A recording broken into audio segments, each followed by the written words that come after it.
You do it wrong. You do it wrong. I mean, because some people, it's either of the flesh or looks, and that's not it. Amen. I mean, because anything, and another thing about me and my wife, if we have a problem, we don't tell our brothers, sisters, aunts, uncles. We go to God with it. Amen. And let God solve our problem. I mean, He will. So our unity is me and my wife and God. That's our unity. Amen.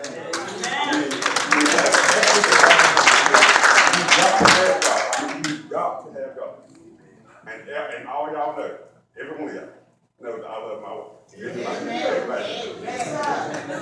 But we don't disrespect one another. Amen. If she got something to say to me, she wait till we get in private. And if I got something to say to her, I get in private. Then we discuss it. We don't try to embarrass one another in front of nobody. And she's always pushing me to help me to strive to make me a better man.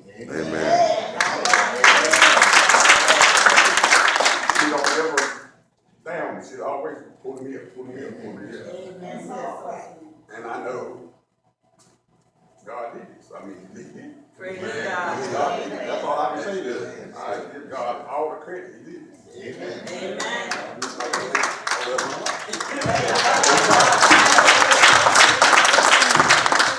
Praise God, saints. Praise the Lord. Truly, we give honor to God for this opportunity.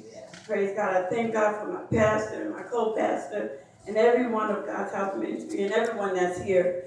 And truly, I praise God for Brother Kerry, asking us to come up here, and I know you see us with the little same colors, and